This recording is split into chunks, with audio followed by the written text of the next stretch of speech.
A lot of economics is about the state or the government. Macroeconomics is almost entirely about government policy.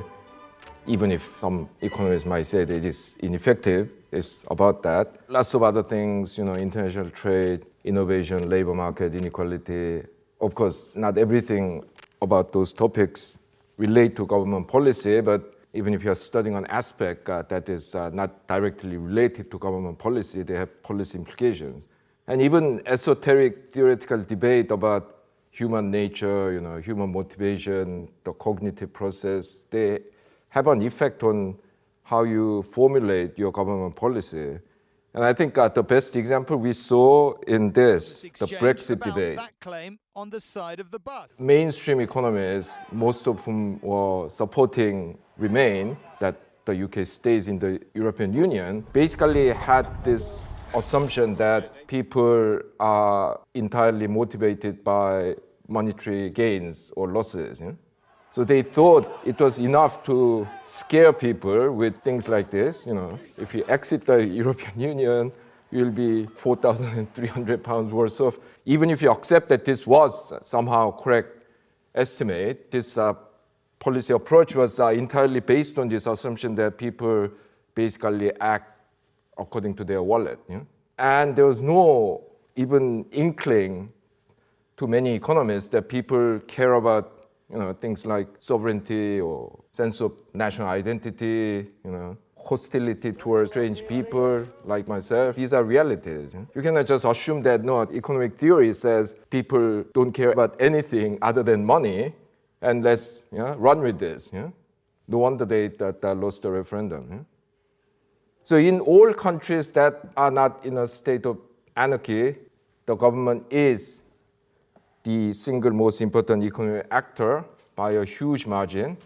So for example, as you can see from this graph, governments in the rich countries are huge. They consume for themselves, they invest, but they also collect taxes and transfer money across different groups through the welfare regime. These together account for somewhere between 30 and 57% of GDP. However, there is considerable variation. You have in countries like Finland, France, Denmark, you have a government accounting for well over 50% of GDP. Switzerland, Australia, United States, Japan, these tend to have smaller governments. Developing countries have much smaller governments. Their governments tend to account for about 15 to 25% of GDP typically, although in some countries it could be below 10%. Even most of these governments are actually considerably larger than their counterparts in the earlier days of capitalism. This is historical statistics of the size of government. It starts in the 1880s. At the time, the biggest government was the French one, which accounted for between 15 and 17% of GDP. So even that was in the lower range of distribution of size of government in developing countries today. And when it came to countries like the United States or Japan, the government was tiny. The Japanese government was barely accounting for 1% of GDP. The American one was 2 to 3%, the Swedish one 6 to 7%. So actually, you can see that historically the government has grown much bigger. Well, basically, over time, people have figured out that markets have a lot of problems and shortcomings, and basically decided that we need public policy to address many of these. Anyway, in all countries, the government is by far the single largest employer. For example, in the UK, the biggest private sector employer is Tesco, the supermarket chain. It hires over 400,000 people, but that's only about 1.5% of entire labor force of the UK. The UK government employs 17% of the labor force. Similarly, in the United States, the biggest private sector employer is Walmart, the supermarket chain, and they employ just over 1% of US labor force. The US federal government, despite being a relatively small government, hires at 70% of the labor force. Yeah, in some countries like Denmark, something like 35% of the labor force is hired by the government.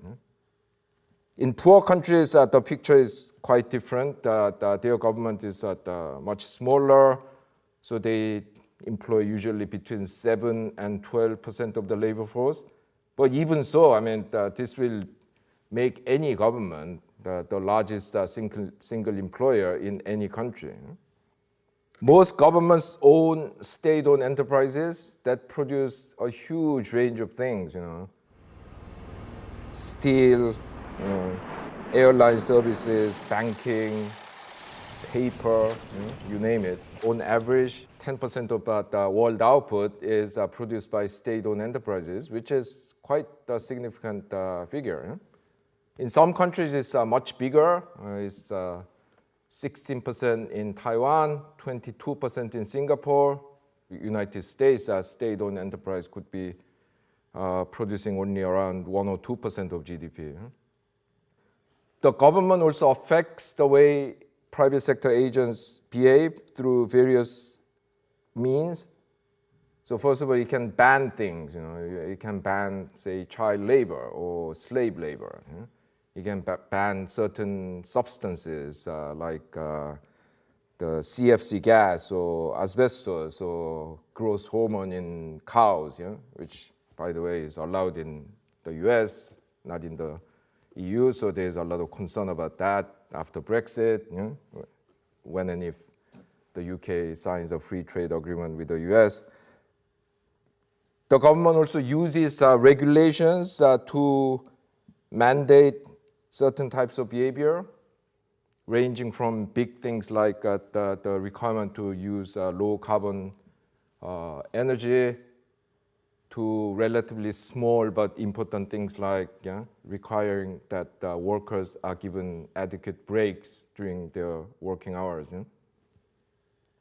Government uses taxes, sometimes actually to encourage certain things, because for example, when a government imposes an import tariff, it's actually encouraging domestic production of the taxed item.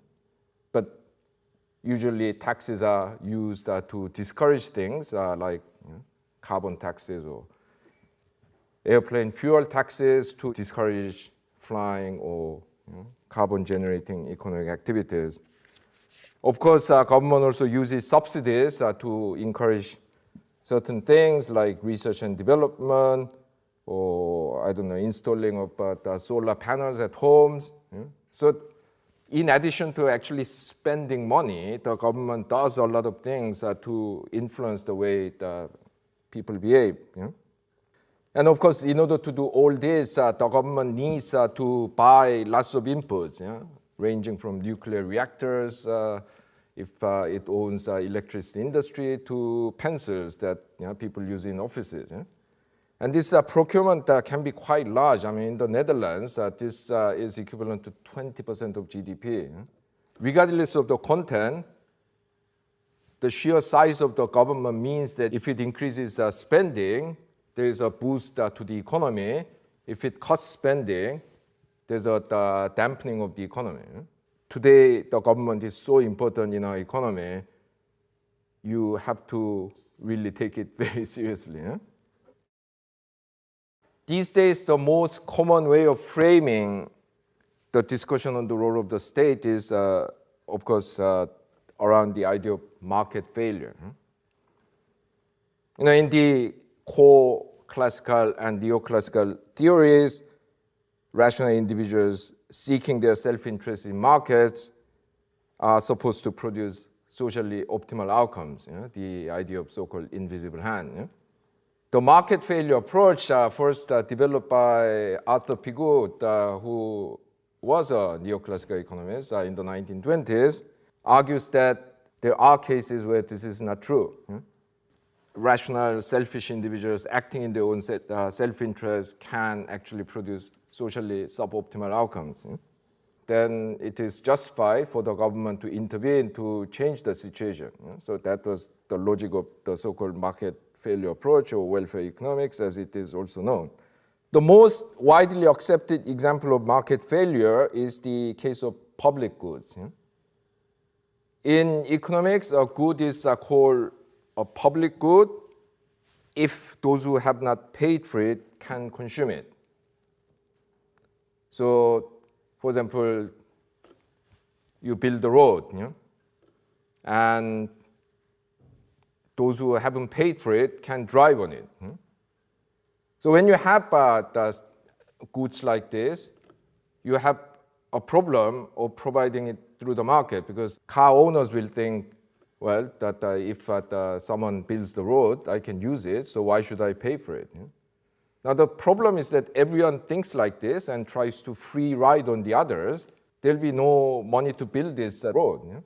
So economists have argued that in this kind of situation, the best way to provide these public goods is for the government to collect taxes from every potential user and just build it and let people use it.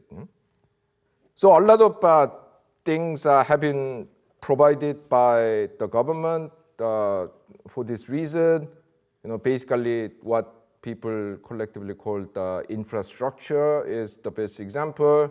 Road, bridges, lighthouses, flood defense system, and what have you. Also things like law and order, military defense. These are cited as cases of public goods. But note that there are relatively few goods that are genuine public goods, because you can exclude people from using these things. You go to France, you go to Switzerland, you go to South Korea, there are toll booths for main highways. Today they say that there are radio signal technologies that can replace lighthouses. And then you jam the signal and give the kind of unjamming code only to people who pay for it. So there's no light, but you can navigate that with radio signal. If you haven't paid for the radio signal, you don't get it.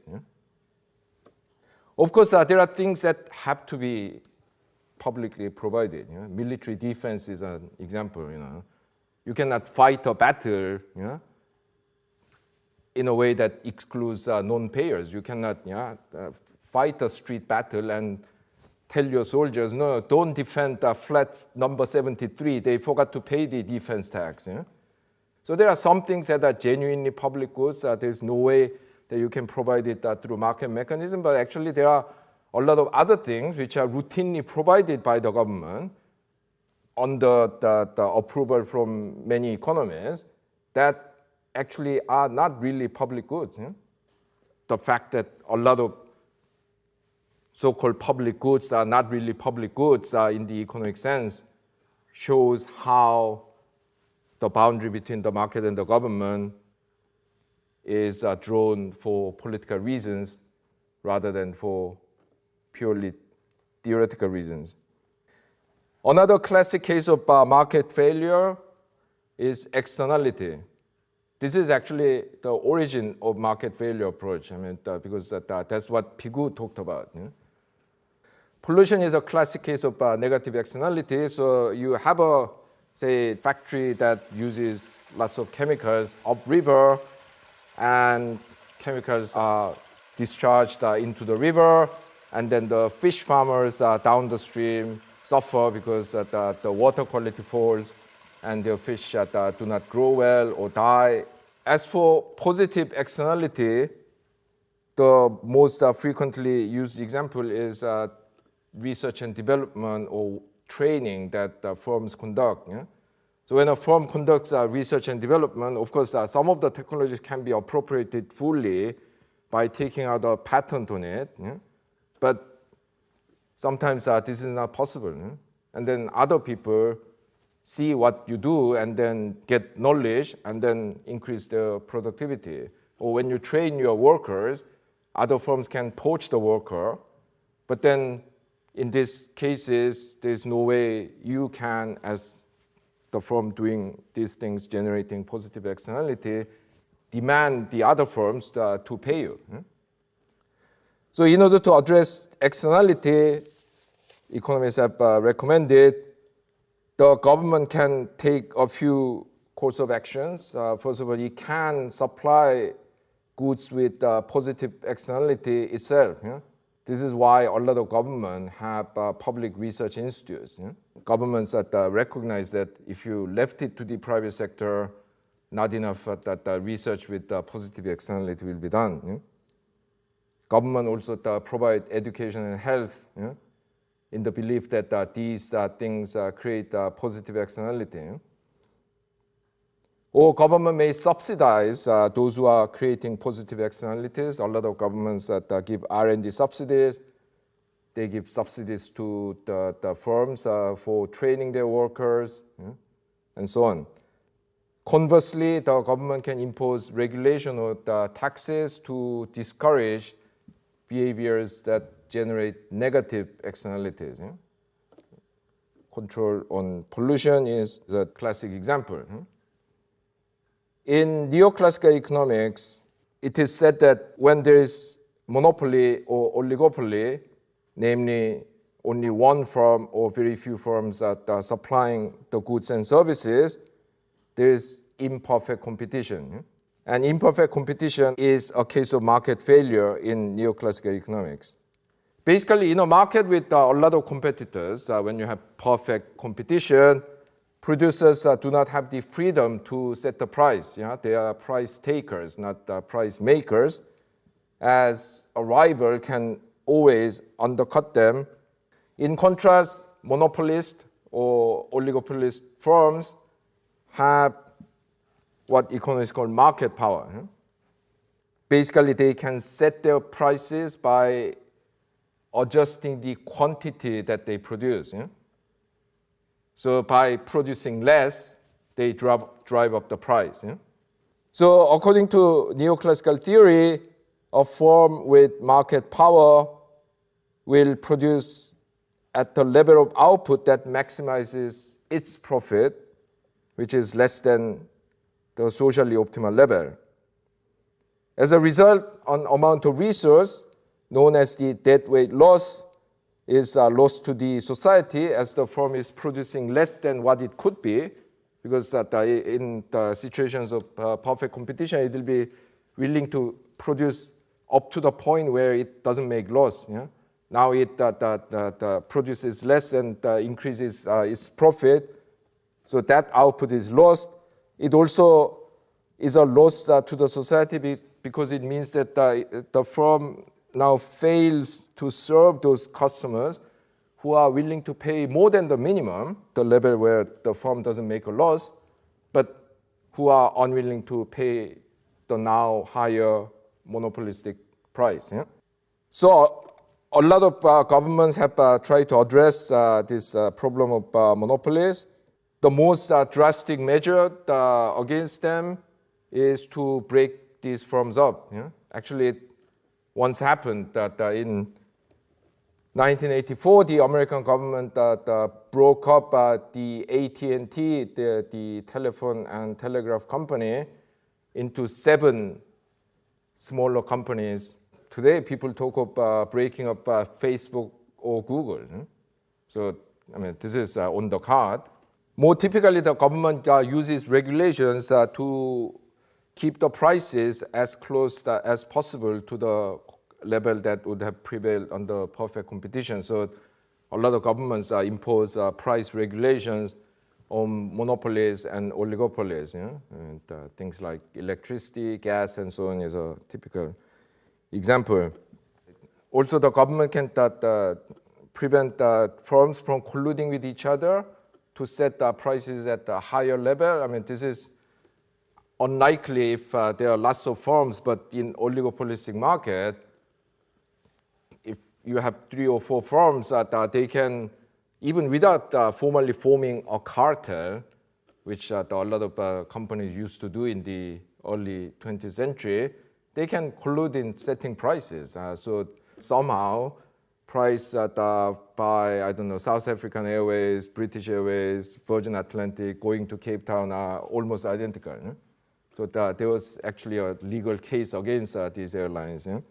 Certain schools of economics, like the Schumpeterian school and the Austrian school, actually denounce this idea of perfect competition. They actually say that this is a state of economic stasis where there's no innovation. Schumpeter is known as an economist who basically brought this idea of innovation into economics. So Schumpeter argued that firms can compete through prices. They can try to cut prices to drive out the competitors. In order to cut prices, they need to improve efficiency. But this is nothing compared to competition through technological innovation. Schumpeter actually said that if price competition is like forcing a door, competition through innovation is like aerial bombardment. There's no comparison. Because when someone invents a totally new product, totally new technology to produce that an existing product, then the competitive landscape completely changes. Now, according to his theory, when firms innovate, the firm for a period becomes basically a monopoly, during which it can charge anything, because it's the only firm that can produce certain thing, and then people will basically pay an arm and a leg to get it.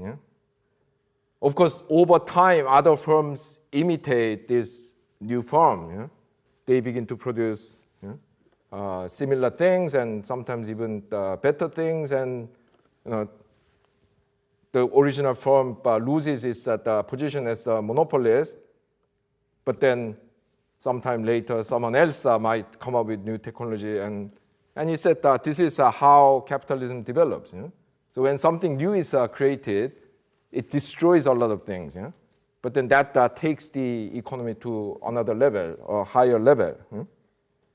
So people who follow Schumpeter, and also the people who have a similar idea to Schumpeter, like the Austrians in this respect, argue that this means that the government shouldn't try to clamp down on monopolies.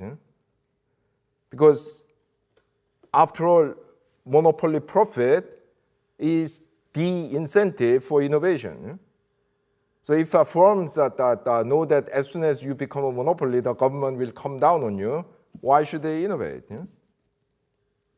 In the long run, no monopolies are secure. There's a famous story in a congressional hearing in the late 1950s. The then CEO of IBM was asked, what is your projection about the computer market? How big is it going to be? And his answer was, in the foreseeable future, the total demand will be 5. No, because at that time, the computers were as big as a room, so expensive, only like the Pentagon and the US Army and US Navy and so on were able to buy it. So it was the only firm producing computers. Now IBM doesn't even exist as a computer company. Basically, the manufacturing has been sold to the Chinese company Lenovo, and IBM now exists as a consulting company. Hoover, it was so dominant that Hoover became the name for vacuum cleaner, at least in Britain. So today, a lot of people hoover their houses with a Dyson vacuum cleaner. In the 1980s, we used to Xerox things. We didn't photocopy things, because that was the photocopier company. I mean, today, a lot of these companies have disappeared or either pushed out of that particular segment of the business. RCA, the American TV company, was like the company that almost single-handedly invented color TV. When it went bankrupt, a big chunk of it was bought by the South Korean electronics giant LG, which used to be like the lowest subcontractor for RCA. Yeah, so in this bigger scheme of things, give it 50 years, give it 30 years, no monopolies are secure. Well, I have, with this example of monopolies, just pointed out that the same market dominated by a monopoly can be seen as a most successful one by one school of economics, that is the Schumpeterian school, and seen as a case of market failure by another school of economics, that is neoclassical economics. Neoclassical economists will say free trade is good for everyone. The so-called developmentalist school of Alexander Hamilton, Friedrich List, Albert Hirschman, these people will say, no, free trade actually prevents developing countries from industrializing. Neoclassical economists believe that free market will more or less generate full employment. Keynesians think free market is structurally unable to generate full employment. Neoclassical economists believe that financial markets are in general efficient and stable. Keynesians and behavioralists will argue that it is inefficient and prone to crisis. So if different economic theories have different views on how markets work or fail to work, we cannot make a balanced judgment on the role of the state without knowing a whole range of economic theories. Hence the pluralist approach to economics that we are taking in this series of lectures. The fact that a market is failing doesn't necessarily mean that we will be better off with government intervention. The so-called government failure school or the public choice theory that came to prominence since the 1980s have argued that, look, in the same way that real-world markets are not as ideal as textbook markets, real-world governments are also imperfect.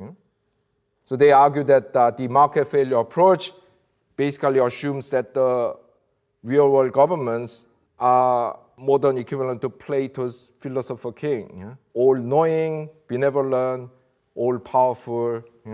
It will just sort out all the problems. The government failure argument basically points out that you need to think about the intention and the ability of the government before you can recommend government intervention, even if there's a market failure. A government may not even want to implement right policies that improve social welfare, even if it could.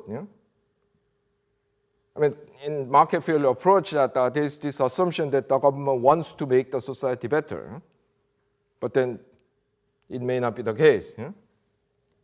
Well, actually, the insight is not new. I mean, the Marxist school of economics have always argued that the state in a capitalist society will basically act in the interest of the capitalist class, not for general social welfare, not to speak of workers' interests.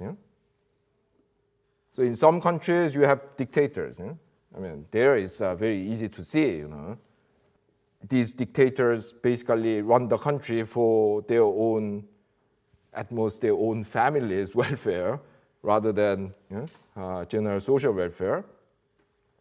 Even in democracies, politicians may implement policies that increase the chance of their election rather than serving general interest. So you could, announce a lot of spending programs that will attract votes, but then these programs in the long run might create budget deficit, inflation, balance of payment problems, and downgrading of sovereign credit rating. Whether they work under a dictatorship or democracy, bureaucrats will design policies in a way that serves their interests. So there's this particular group of theory called the budget maximizing bureaucrat approach, invented by this American economist Niskanen, who used to be one of the advisors to Ronald Reagan in the 1980s, which basically says that the goal of the bureaucracy is to increase its budget rather than serving general interest. And last but not least, a lot of policies are results of lobbying by interest groups. So bankers are lobbying for more lenient financial regulation, industrialists asking for increased trade protection, trade unions pushing for higher minimum wages, what have you. These policies may serve the interests of the group that these lobbyists represent, but may be negative for the greater society. In addition to the problem of intentions, there's a problem of ability. Because the government may lack the information to make intelligent intervention.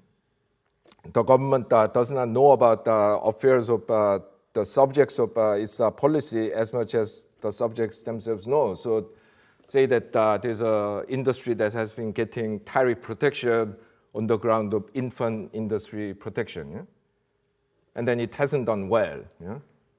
And then the representatives of the industry will argue that no, this is purely because of bad luck. You had financial crisis some years ago. There was Chinese competition or whatever. It's not our fault.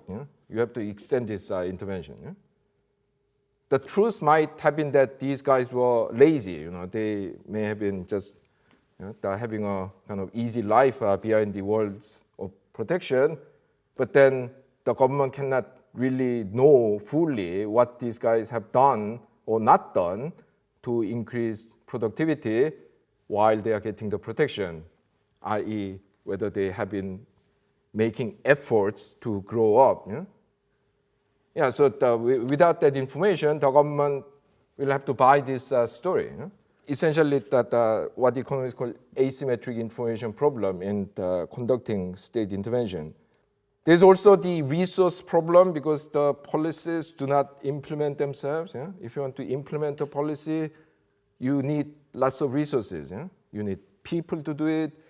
Sometimes you need to buy certain things. Sometimes you need to create a certain infrastructure. For example, if you want to implement intellectual property right laws, you need to create a whole system of intellectual property right protection, because you need to, for example, create a patent court. You need to train people to become patent lawyers, patent examiners. You need to hire, say, the inspectors to catch people making pirate the DVDs or CDs. These are costly. So the advocates of the government failure approach argue that, especially in developing countries where they lack human and financial resources, the government should basically refrain from intervention. Because even if the policy looks good on paper, it cannot be implemented because of the lack of resource. So when the intention and the ability of the government are suspect, the proponents of the government failure argument emphasize letting the government intervene in the name of correcting for market failure may actually make things worse. Yes, markets fail, but governments fail even more. The main solution offered by the government failure approach, they recommend depoliticization of the economy. First of all, government is shrunk, so cut government spending, privatize state-owned enterprises, deregulate markets so that government doesn't have these levers to make mischief. Of course, there are still some areas where you cannot get rid of the government, like the management of national currency, the collection of taxes, or the regulation of natural monopolies like water, gas, electricity. But in those areas, they argue that we need to basically create these agencies with political independence. In those remaining few areas where politicians still have a say, like the budget and national debt and so on, we have to restrict their freedom of action through legislation. So a lot of countries have balanced budget law. A lot of countries have introduced ceilings on national debt. So that way, politicians cannot really do a lot to determine the course of the economy. Now, this sounds like a great proposal in an age of deep mistrust of politicians and government officials. Politics has become such a dirty word in the last few decades. People get into political offices by pretending that they are not politicians. Yeah, but if they are not politicians, why do they want to become presidents and the MPs? This is crazy when you think about it.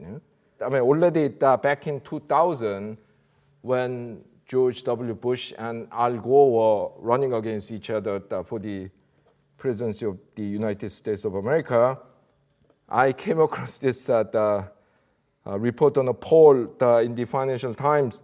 This poll did one interesting thing. It asked people, why do you not support the other guy? And the answer that got the most yeses was, he's too political. No, give me a break. I mean, these people are running for the biggest political office in the world, and you want amateurs? Yeah? So given this general atmosphere, I think that a lot of people find this idea of depoliticizing the economy by shrinking the state, constraining its autonomy, and creating a lot of autonomous agencies. But I think that this proposal has a serious problem. Basically, markets are run according to $1, one vote rule, and democracies are run according to one person, one vote rule. So if you say that you want to constrain politics, it basically implies that you want to give more power to people with more money. The starting point of this government failure argument was that everyone is selfish. Everyone is out to advance his or her own interests, whether they are in marketplaces haggling or whether they are working in the Whitehall. But then why do you think this particular group of so-called technocrats like central bankers and utility regulators are such special people that they can be given power? Why should they have the autonomy that you so dearly want to take away from politicians and other government officials? Government failure, of course, does exist. We have to take it seriously. But I think the proponents of the government failure argument vastly exaggerate the extent of government failure, because in real life, there are lots of governments that work quite well and some work quite excellently. The reason is, in a way, simple, because people are not what they are assumed to be in the theory of government failure.